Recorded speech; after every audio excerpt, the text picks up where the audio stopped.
Hello and welcome to the Giving Voice to Depression podcast, brought to you by Recovery.com, the best place to find mental health and addiction treatment for anyone, anywhere. Each week, we profile a guest who shares openly about their mental health journey. They share because they understand that when people don't talk about their depression or other mental health conditions, those of us who do struggle with them can feel like we're the only ones, that there's something wrong with us, and that no one understands. We understand. I'm Terry McGuire, the creator and co-host of this podcast. You have my promise that we'll keep it real here. Depression is real, and we're not going to sugarcoat our discussions about it. Hope is also real, and you'll get a dose of that here too. I'm Carly McCullough, a licensed social worker and educator, and Terry's daughter. We've both experienced depression and also support loved ones struggling with it. We're here to normalize talking about depression and mental health in our communities, as well as our families. And to share real-world tested strategies that have worked for other people who have walked similar paths. Thanks for joining us. We record a couple of new interviews each month and also replay some of our best ones from the archive so that new listeners don't miss out on those. This episode is from the early years when my Aunt Bridget was co-hosting. Hey, Terry. Hello, Bridget.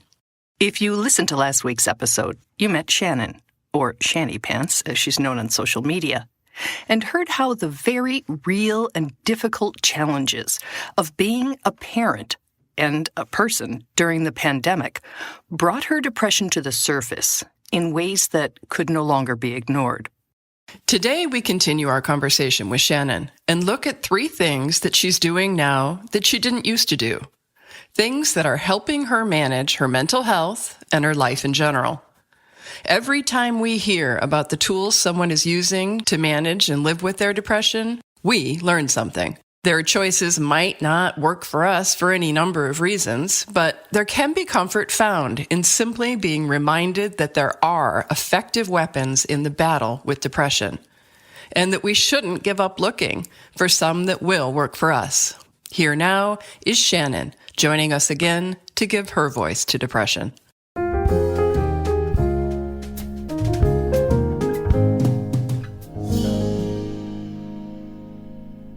Most, if not all of us, can probably relate to feeling utterly alone in our depression. If and when we do decide to open up about what's going on in our minds and bodies, we often choose to share with only a close friend, family member, doctor, or therapist. Not Shannon. She went from not talking openly about her mental health challenges to posting about them online. And she did it without a lot of forethought. She shared that one of her life challenges is living with depression. The post went viral and was seen and shared across the globe. Her online followers exploded from hundreds to hundreds of thousands. All of a sudden, I'm given this platform where I can be myself. And it wasn't, when I first started, it wasn't 100% authentic because I was just getting into the medication and asking for help and really just starting my healing process.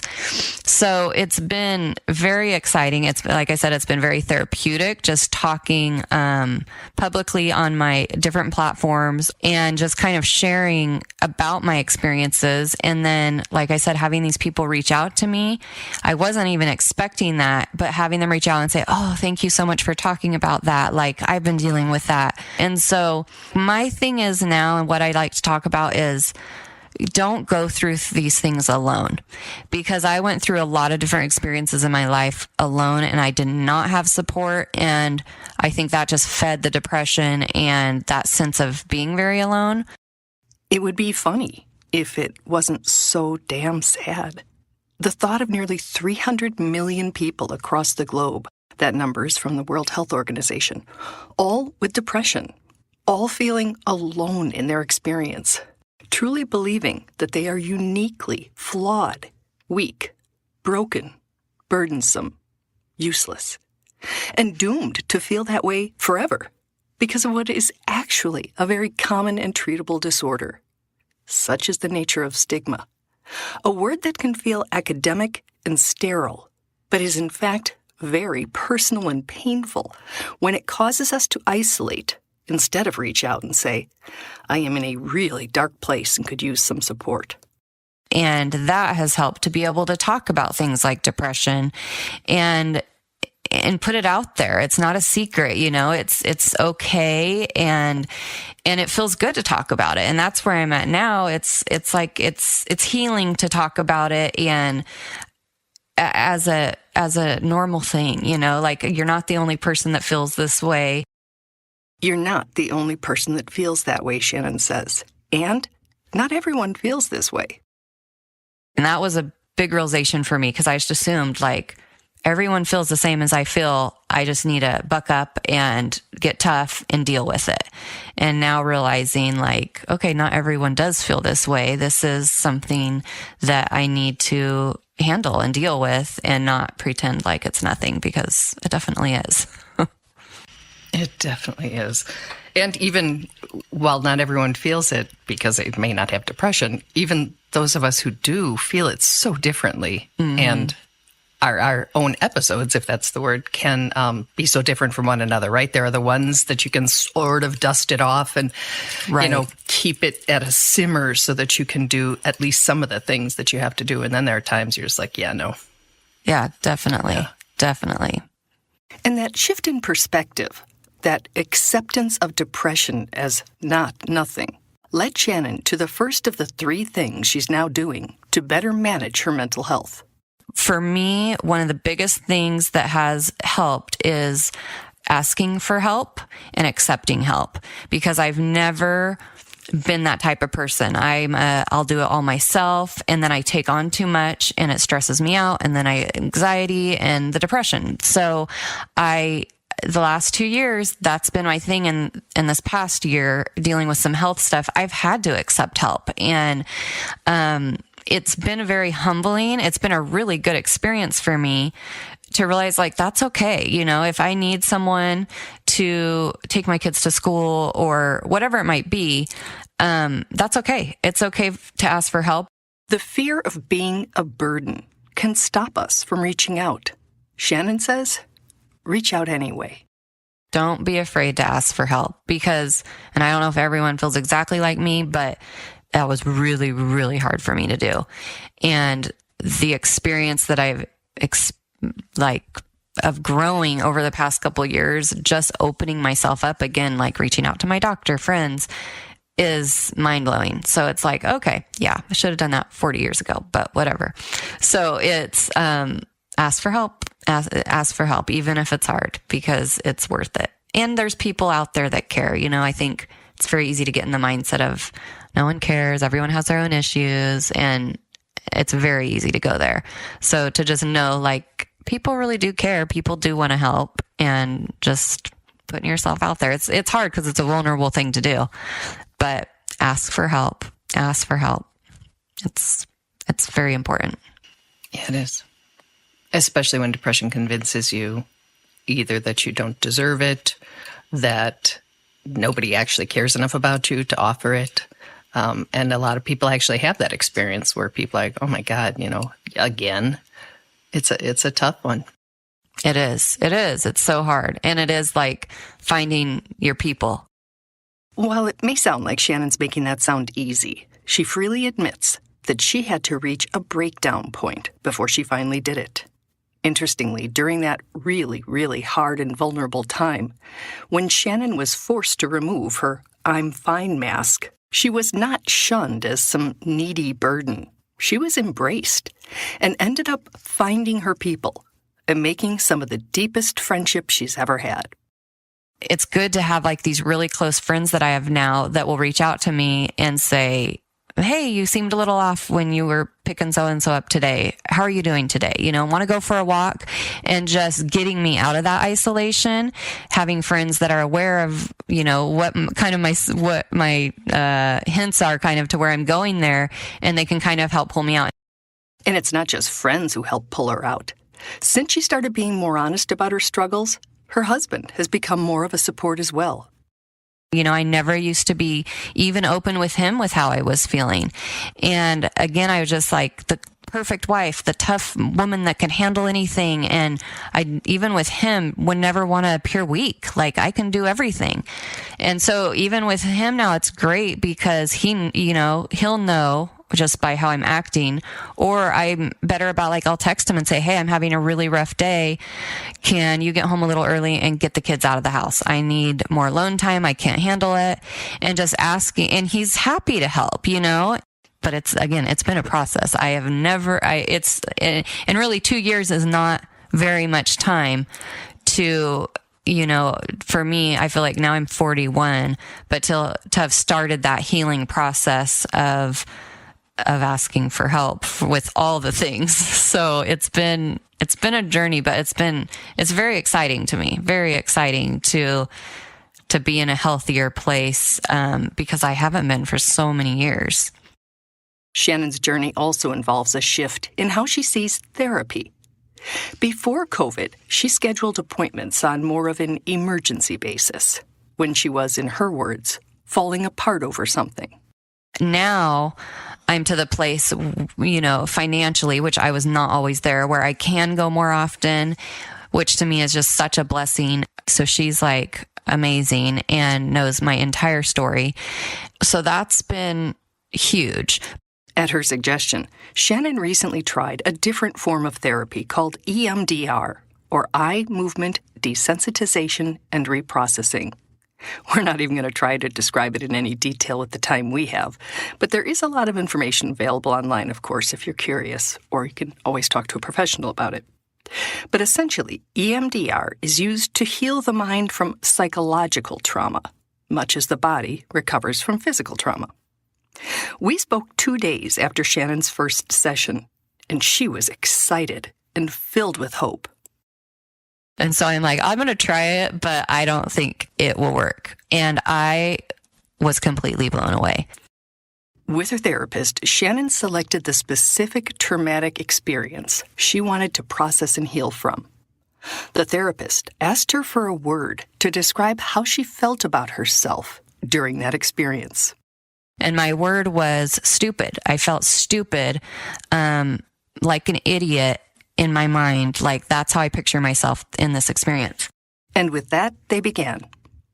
And the whole thing with the EMDR is your eye movement. And my understanding of it is it kind of puts you in that REM sleep phase where you're processing, your brain is processing. And it's not like you're in hypnosis or a trance or anything like that. You're awake. And she just said, what does your body feel like? What are you thinking? What images are you having? If there's any sensations, anything like that. It was crazy. I just started my eyes are closed and I just had tears streaming down my face. Shannon says they went through and processed the memories and feelings that had come up for her. Then she said, okay, we're going to do it again. But now, what do you want yourself to feel during that moment? What do you want to think about yourself? So I said, well, that I'm the opposite, basically. I'm smart, capable, able woman, strong. So she said, okay. So now keep those words in your head and we're going to process it again.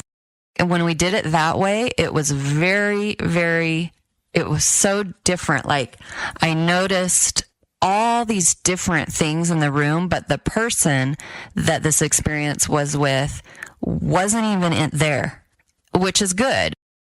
Shannon describes the experience as unsticking the traumatic memory from your brain so you can let it go and put it to rest.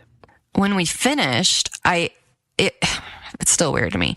I felt the hugest sense of relief. I felt good about myself, and I literally had the best afternoon ever, such a good day. This week, I've just been in a good mood, happy.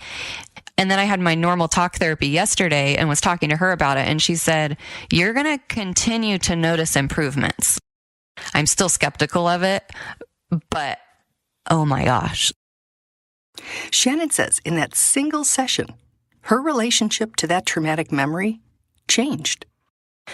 But it was weird. And it's weird now because when I'm thinking about that memory, before when I've thought about it, it makes me feel inside, and it's not good and it keeps coming up. Where now, the last couple days, I'll think about it and be okay, it's not bothering me. It was a memory, but it's okay. Remember, Shannon is describing only her own experience. There are, as you would expect, a great number of factors that influence the success of any therapy. And most of the material we've seen says EMDR is typically delivered 1 or 2 times a week for an average of 6 to 12 sessions. Anyway, it may be something to look into for yourself. It may not be. Ooh, something else I wanted to say too is like talking about therapy. It wasn't always an option for me financially to go to therapy. And I know there's a lot of people in that same boat. There are so many resources that are free. You just kind of have to, dig a little and find some things. But podcasts have been my go-to.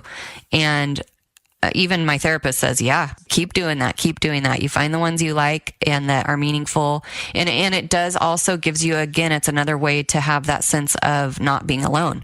So that alone, you listen to one episode and you're like, oh, okay, I'm not alone, because there's 2 people in that episode that have similar, feelings and deal with similar things.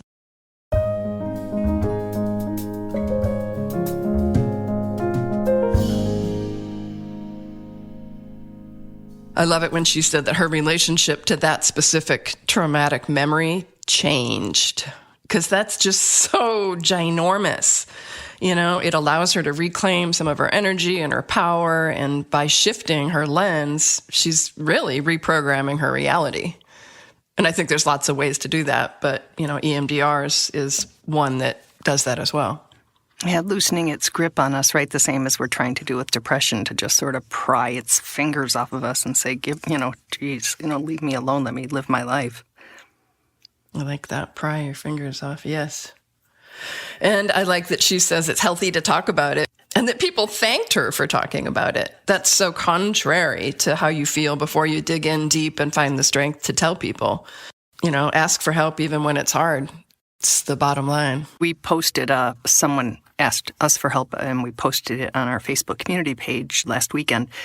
And a number of the people offering support talked to the person about how brave they were to ask for help, how brave they were to reach out. And I just thought, I hope other people are also reading that and seeing it, because many of us been basically programmed to think if you can't do it yourself, there's something wrong with you, you're weak. And so I really like reframing that and just reminding people that it is not easy to ask for help, but it is also not easy to live with depression. And sometimes you just can't do it alone. Like anything else that's hard, you just say, I'm moving this couch and it's heavy. Could you help me? Depression is heavy, and sometimes we need help. Yes. And sometimes the first person we ask, didn't respond in a way that we found helpful. So we have to find the courage to ask in another way or to a different person. Just keep trying until you find something that helps. Thank you, Shannon. We appreciate you sharing your story, your experience, and your wisdom with us over these last 2 weeks. Thanks, Shannon. Thanks, Terry. Thanks, Bridge.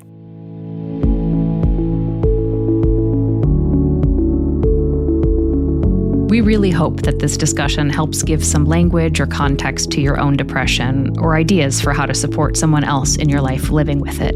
We invite you to check out the hundreds of episodes in our archive and to explore both the Resource Hub and treatment options on recovery.com. Depression is too dark a road to walk alone. We'll be back next week.